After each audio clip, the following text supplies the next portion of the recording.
Welcome to my vlog. So for today's video, ituturo ko sa inyo kung paano nga ba maglagay ng sounds effect o video effects gamit ang KineMaster. Oh, wow! Wow!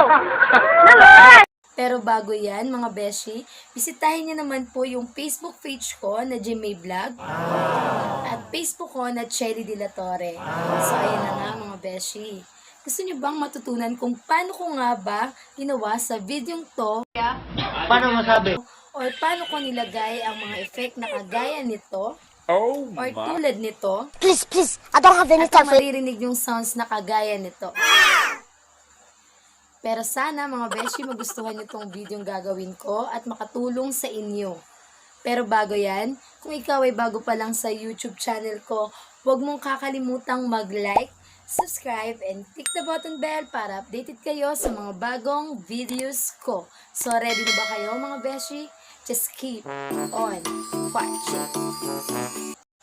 So ayan mga beshi, andito na tayo sa mobile phone ko. Pupunta na tayo sa apps ko na KineMaster. Yan, pinipindutin ko lang po yan. Then kung makikita nyo, merong plus sa gitna, yung malaking bilog. Pindutin nyo lang po yan. Then lalabas yung 16:9. So pindutin nyo yan. Then para malagyan ng video, pipindutin po natin yung media. Yan, pindutin nyo lang po yung media. At hahanapin ko na yung video na lalagyan natin ng sounds effect.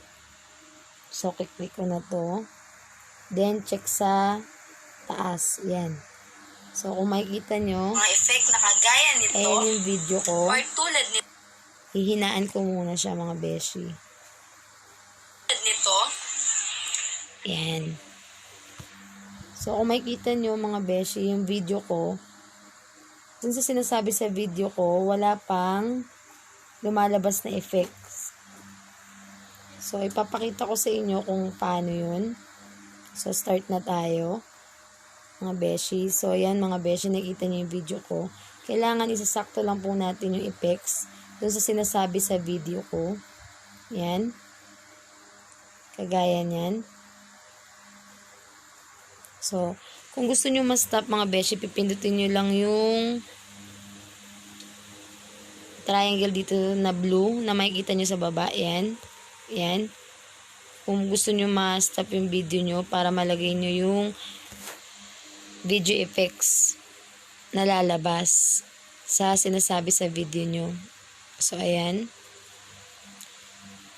Sakto lang natin. Kailangan lang natin sakto.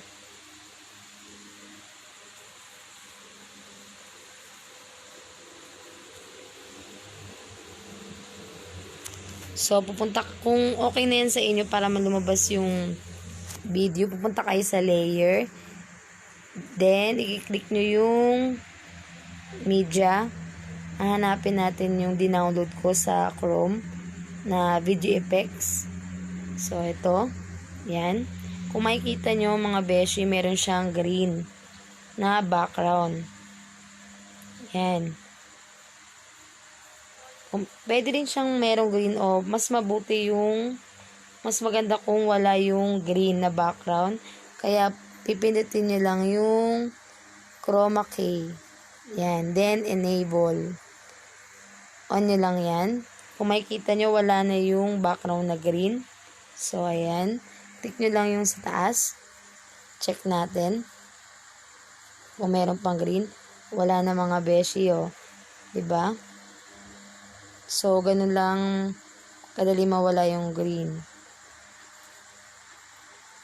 So, kung mapapansin nyo, yung nilagay kong video effect or video na effect sa sinasabi sa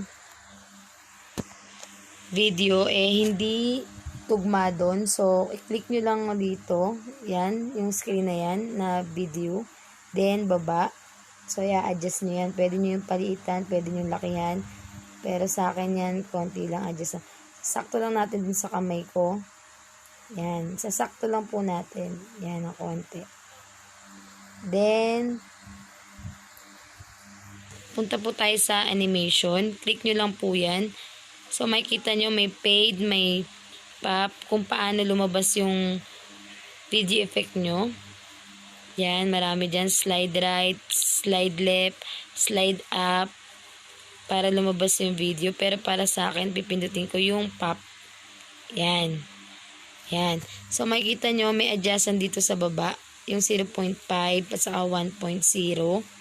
So, i-adjust nyo lang yung video effect nyo kung anong siya lalabas, anong minutes or ano pa. So, ayan.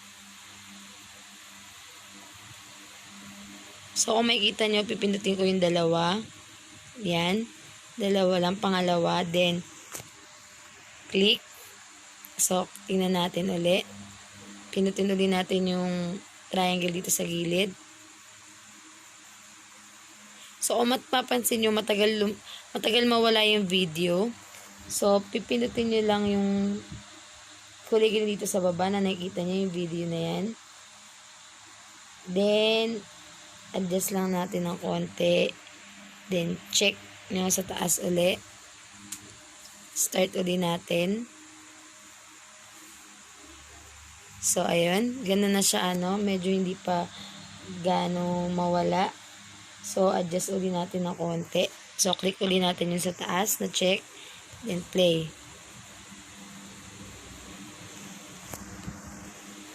So, kiklik uli yung video. Kasi medyo matagal mawala. So, yan. Ito tayo sa pop. Then, adjust na natin na mas mabilis. Yan. Check. So, balik tayo. Tingnan natin ulit. Yan. Medyo mabilis na mawala yung video effects. Kasi in-adjust ko na. So, doon naman tayo sa isa. Sinasabi. Yan. So, yan. Kailangan lang isakto natin yung pagkakalagay ng effects sa sinasabi na video. So, ayan.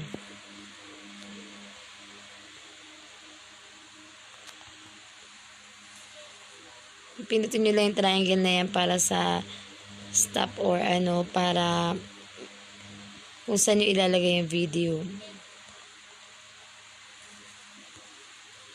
So, pindutin ulit tayo sa layer. Then, punta tayo ng media. Kunin ko yung video effects sa Viva video na kinat ko. Yan, yung video na kinat ko. Pwede nyo ikat yung video pag sobrang haba. Mga beshies. So, ayan. Ganyan lang kaliit. Then, punta tayo sa animation. Click nyo lang. Then, click nyo yung pop. Tapos, adjust natin. Yan, ganyan. Then, click. So, balik tayo. Tingnan natin uli.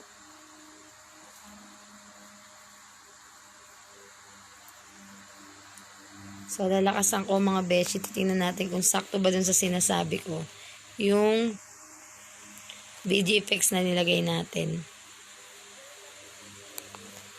Ito. Please, I don't have any time.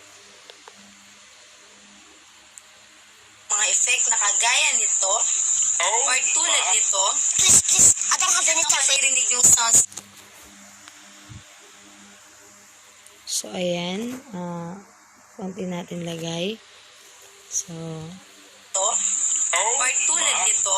Please, I don't have. At ang maririnig yung sounds na kagaya nito. So, ayan. Okay na. So, punta tayo sa audio.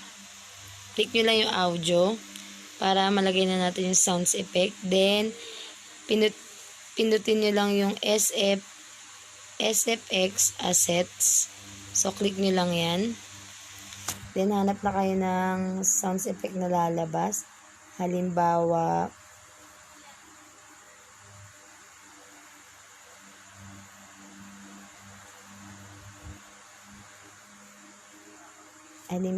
yung wow, asan ba yan? Pwede na kayo maghanap dito ng sound effect na lalabas dun sa sinasabi nyo.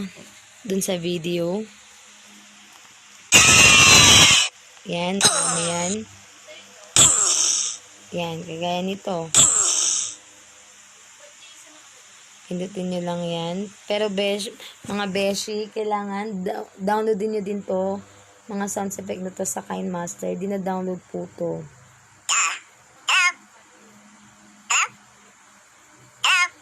Yan. So, halimbawa ito, pipindutin ko, napili ko yung hello to. Click nyo lang yung plus. Plus. Then, check. So, mga beshi, yung mga nilagay natin na video effect at sound effect, pwede nyo i-adjust yan kung gaano kalakas. Pindutin nyo lang yung makikita nyo na sounds.